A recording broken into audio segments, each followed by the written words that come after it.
1984, écrit par George Orwell en 1948, lu par Équilivre, livre audio. Première partie.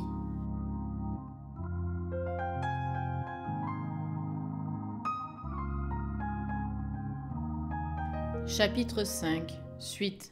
Les fabuleuses statistiques continuaient à couler du télécran. Comparativement à l'année précédente, il y avait plus de nourriture, plus de maisons, plus de meubles, plus de casseroles, plus de combustible, plus de navires, plus d'hélicoptères, plus de livres, plus de bébés, plus de tout en dehors de la maladie, du crime et de la démence. D'année en année, de minute en minute, tout, les choses, les gens, tout s'élevait dans un bourdonnement. Winston, comme Sim l'avait fait plus tôt, avait pris sa cuillère et barboté dans la sauce pâle qui coulait sur la table. Il étirait en un dessin une longue bande de cette sauce et songeait avec irritation aux conditions matérielles de la vie.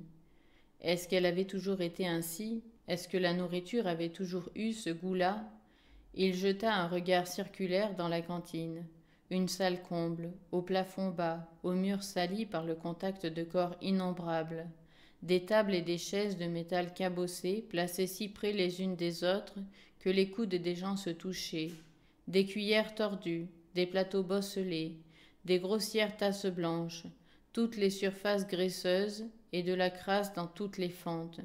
Une odeur composite et aigre de mauvais gin, de mauvais café, de ragoût métallique et de vêtements sales.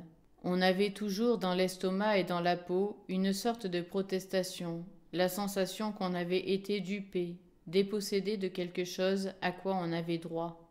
Il était vrai que Winston ne se souvenait de rien qui fût très différent. À aucune époque dont il pût se souvenir avec précision, il y avait eu tout à fait assez à manger. On n'avait jamais eu de chaussettes ou de sous-vêtements qui ne fussent pleins de trous. Le mobilier avait toujours été bosselé et branlant, les pièces insuffisamment chauffées, les rames de métro bondées, les maisons délabrées, le pain noir. Le thé était une rareté, le café avait un goût d'eau sale, les cigarettes étaient en nombre insuffisant. Rien n'était bon marché et abondant, à part le gin synthétique. Cet état de choses devenait plus pénible à mesure que le corps vieillissait, mais de toute façon, que quelqu'un fût écœuré par l'inconfort, la malpropreté et la pénurie, par les interminables hivers, par les chaussettes gluantes, les ascenseurs qui ne marchaient jamais, l'eau froide, le savon graiseux, les cigarettes qui tombaient en morceaux, les aliments infects au goût étrange, n'était-ce pas un signe que l'ordre naturel des choses était violé? Pourquoi avait-il du mal à supporter la vie actuelle, si ce n'est qu'il avait une sorte de souvenir ancestral d'une époque où tout était différent? Encore une fois, Winston fit du regard le tour de la cantine. Presque tous étaient laids, et ils auraient encore été laids, même s'ils avaient été vêtus autrement que de la combinaison bleue d'uniforme. À l'extrémité de la pièce, assis seul à une table, un petit homme qui ressemblait curieusement à un scarabée buvait une tasse de café. Ses petits yeux lançaient des regards soupçonneux de chaque côté.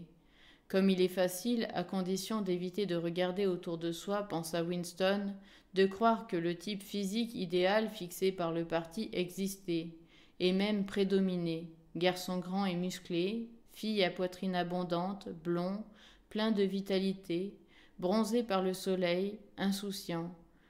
Actuellement, autant qu'il pouvait en juger, la plupart des gens de la première région aérienne étaient petits, bruns et disgracieux. Il était curieux de constater combien le type scarabée proliférait dans les ministères. On y voyait de petits hommes courteaux, qui, très tôt, devenaient corpulents. Ils avaient de petites jambes, des mouvements rapides et précipités, des visages gras sans expression, de très petits yeux. C'était le type qui semblait prospérer le mieux sous la domination du parti. L'annonce du ministère de l'Abondance s'acheva sur un autre appel de clairon et fit place à une musique criarde. Personne que le bombardement des chiffres avait animé d'un vague enthousiasme enleva sa pipe de sa bouche. Le ministère de l'Abondance a certainement fait du bon travail cette année, dit-il, en secouant la tête d'un air entendu.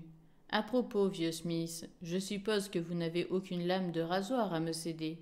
Pas une, répondit Winston. Il y a 6 semaines que je me sers de la même lame moi-même. Ah bon? Je voulais seulement tenter ma chance, vieux. Je regrette, dit Winston. La voix cancanante, à l'autre table, momentanément réduite au silence pendant l'annonce du ministère, avait recommencé à se faire entendre, plus forte que jamais. Winston se surprit soudain à penser à Madame Parson. Il revoyait ses cheveux en mèche, la poussière des plis de son visage. D'ici 2 ans, ses enfants la dénonceraient à la police de la pensée. Madame Parson serait vaporisée. Sim serait vaporisé. Winston serait vaporisé. O'Brien serait vaporisé.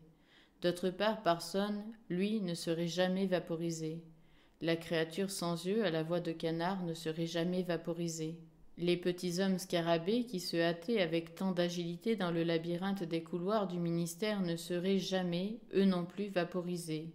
Et la fille aux cheveux noirs, la fille du commissariat au roman, elle non plus, ne serait jamais vaporisée. Il semblait à Winston qu'il savait, instinctivement, qui survivrait et qui périrait, bien qu'il ne fût pas facile de dire quel élément entraînait la survivance. Il sortit à ce moment de sa rêverie avec un violent sursaut. La fille assise à la table voisine s'était à demi retournée et le regardait. C'était la fille aux cheveux noirs. Elle le regardait du coin de l'œil, mais avec une curieuse intensité. Dès que leurs regards se rencontrèrent, elle détourna les yeux. Winston eut le dos mouillé de sueur. Un horrible frisson de terreur l'étreignit. La souffrance disparut presque aussitôt, mais non sans laisser une sorte de malaise irritant. Pourquoi le surveillait-elle? Pourquoi s'obstinait-elle à le poursuivre? Il ne pouvait malheureusement pas se rappeler si elle était déjà à cette table quand il était arrivé, ou si elle y était venue après. Mais la veille, de toute façon, elle s'était assise immédiatement derrière lui, quand il n'y avait pour cela aucune raison. Très probablement, son but réel avait été de l'écouter pour savoir s'il criait assez fort. Sa première idée lui revint. Elle n'était probablement pas réellement un membre de la police de la pensée, mais c'était précisément l'espion amateur qui était le plus à craindre de tous. Il ne savait pas depuis combien de temps elle le regardait.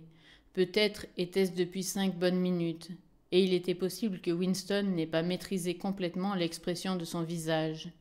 Il était terriblement dangereux de laisser les pensées s'égarer quand on était dans un lieu public ou dans le champ d'un télécran. La moindre des choses pouvait vous trahir. Un tic nerveux, un inconscient regard d'anxiété, l'habitude de marmonner pour soi-même. Tout ce qui pouvait suggérer que l'on était anormal, que l'on avait quelque chose à cacher. En tout cas, porter sur son visage une expression non appropriée, paraître incrédule quand une victoire était annoncée par exemple, était en soi une offense punissable.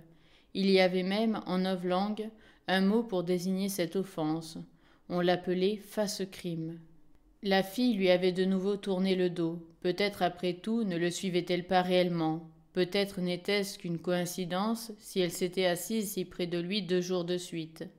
Sa cigarette s'était éteinte.